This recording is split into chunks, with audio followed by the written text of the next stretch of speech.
Hey everyone, how's it going? Pixels here, and welcome to my Sissy build video for Texas Chainsaw Massacre. Now, I know a lot of you guys have been struggling to play Sissy ever since, she's had her exploit. You probably don't feel like she's viable compared to Hitchhiker or Cook, but honestly, using this build definitely makes her more viable of a pick to play as, so you're not so limited to just playing Hitchhiker and Cook all the time if you don't get to play Leatherface. And so you can definitely use this. The great thing about her, really, is that she's got some really strong grandpa perks in her skill tree as well, which you can combine with some strong perks for herself. And again, it's all about, leveling up grandpa and getting some crazy XP doing that as well. It definitely makes her a more viable pick than you do realize. So if you use this build, you'll definitely enjoy it. And let's just go through the skill tree. And before we begin, I just want to give a huge shout out to Con for making this build video possible, because I wouldn't have been able to do it without him. He is a good Sissy player in my community, and he's definitely helped me out a lot here. So props to him. So let's go into the skill tree here. So we have Universal Donor on the right side. That's going to be our first pick there, obviously. And then we're going to get Exterior Alarms, which is one of the strongest grandpa perks, if not the strongest grandpa perk in the game. Really good, highlighting the doors, the critical doors when they have been opened by a victim. Really gives out a lot of information. And, if you have this at grandpa level 1, you're laughing, really, because you're going to have such a close window to go and get the victim and, not let them get away, really. So the only reroll we have to worry about here is on Special Blend. So right here is a random perk. So you want to get Special Blend. Special Blend's really good, especially at level 3. You get your boost of stamina regeneration there, 50% for 30 seconds, which is good. And you also get the next attack being poison affected as well. So again, that's really strong on Sissy.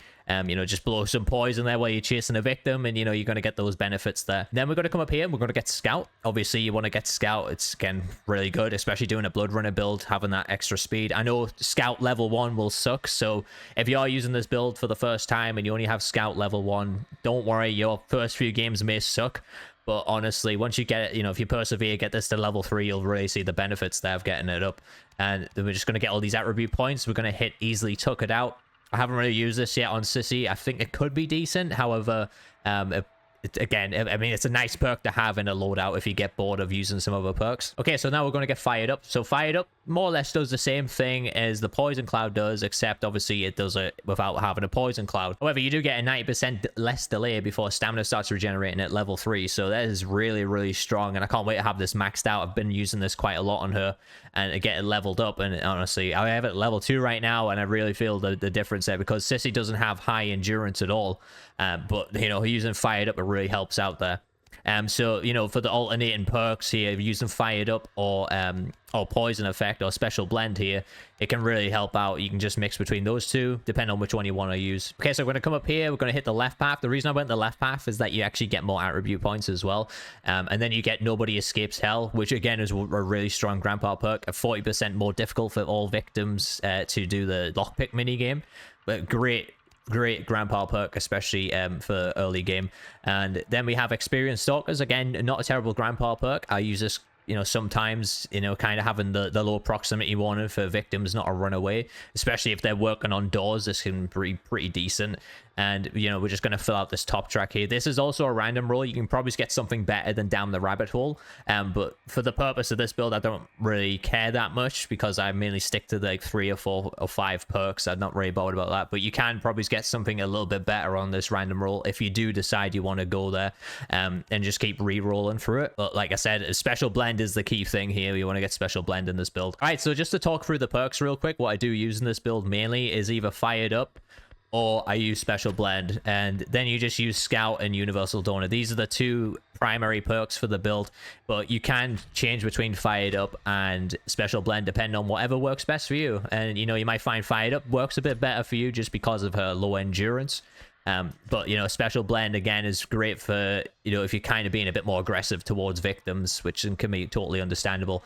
And as for the grandpa perk, just have to make sure like nobody else has Exterior Alarms on, or sometimes don't run a grandpa perk if somebody already has Exterior Alarms on, just because you might only want to get that one grandpa perk at level 1. And that way you'll have Exterior Alarms really early in the game, which again is really strong. Being able to see victims coming out of the basement in certain areas, it's really helpful, especially on a character like Sissy, who doesn't have a ton of defense, by the way. You kind of have to create your own defense here through the grandpa perks, which makes her pretty strong, if I'm being honest. Being able to poison off certain areas and stuff works great with her as well. And again, Excited Grandpa is not a bad one. and always in sync isn't a bad one as well, which I think is the default one. But yeah, excited grandpa is not terrible, but she does get access to some really good grandpa perks there.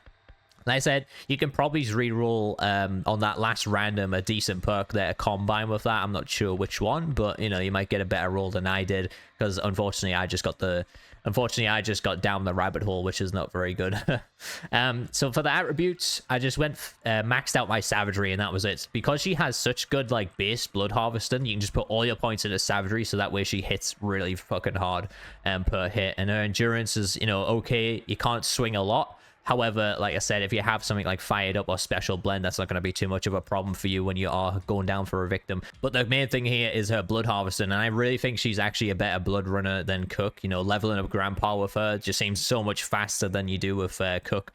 Because, Cook's slow. He can't go through wall gaps and stuff. With Sissy, you can go through wall gaps. You can get blood buckets a lot faster. You can level up Grandpa a lot faster. And it's just a huge win for her, honestly. I definitely think she's much better than Cook in terms of leveling up Grandpa. Okay, so now we're just going to quickly look at her ability here. So I went left here to increase the Poison Cloud duration for 50 seconds. And I just want to explain this real quick. So for her Poison Cloud, I like to obviously block off areas and blocking off the valve, blocking off the fuse. Trying to use it for that. Defend those areas really well. I sometimes, if you're in family house, blocking off the window with it's really good too. Or even certain sets of stairs where victims are going to be running up from, because you have exterior alarms there. If you see people going to open that door, then you can block it off. And whopping 50 seconds, it lasts quite a long time in the game, so you can get a lot of benefits from that.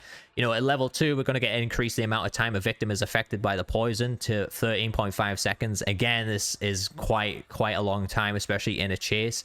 If they're spamming a vault or something like that, having them affected by the poison. And it really helps to counter victims' movements as well, because they will get highlighted for a little while too. So it definitely works really good there. And at level 3, we went for the poison, seeps into the victim's wounds, causing them to lose health for a short period of time. So they get to lose health there, and obviously the poison is affected by them. 13.5 seconds is affecting them. So you do get quite a lot of extra damage with that on her ability. Okay, so I just want to quickly give you guys some tips while using this build. Like I said, the key thing here is learning the blood bucket spawns. Again, this might not work for you straight away, but once you get used to those blood bucket spawns on each map, running from your spawn point towards Grandpa, you can have a full vial ready by the time you get there. And sometimes the victims might not even have Grandpa waking up yet, so you can wake Grandpa up. You've got exterior alarms hitting that already. You can see what area of the basement they're coming out already to apply pressure. Again, it's super strong doing that. Just doing a rotation around the map, collecting the blood buckets while you're patrolling Slaughterhouse Door, or you're patrolling around the house, getting the blood buckets that way. This is why I enjoy this build so much, and it doesn't hurt to get a shit ton of XP while you're doing it as well. But running this build for multiple games, I thought was fantastic and really enjoyable, and I've opened up my eyes to a different way to play a character, rather than just playing super aggressive, but more focusing on the utility side of things and helping the team overall. Like I said, she's got some really good grandpa perks there, so it can definitely be her strong point. The only downside to her is her poison refill stations aren't the greatest. They take a long time to actually refill, so make sure that you are refilling at an optimal time. Also, poisoning items isn't strong either. I mean, you can do that for some extra XP if you wish, but it's not great, to be honest. It probably needs a buff if you do poison an item. It doesn't really do much to help you out there. But like I said, the poison clouds are the main thing here, and using those to block off certain areas for defense purposes works really good for her. I think a lot of people who play Sissy get so tunnel vision heavy that they'll waste their... I've literally had Sissy's waste 3 of their poisons on me just in the basement, which makes no sense. People play this character totally wrong, and some people, like, there's a way to play this character in a way that makes her really viable and strong.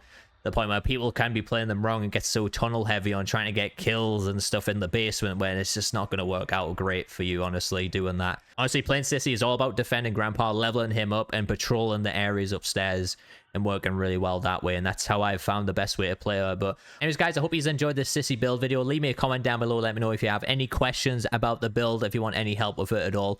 Hit the like button on the video as well for more Texas Chainsaw Massacre videos, as well as hitting that subscribe button for more TCM content. And thank you guys so much for watching. I've been Pixels, and my awesome viewers. I'll catch you guys in the next one.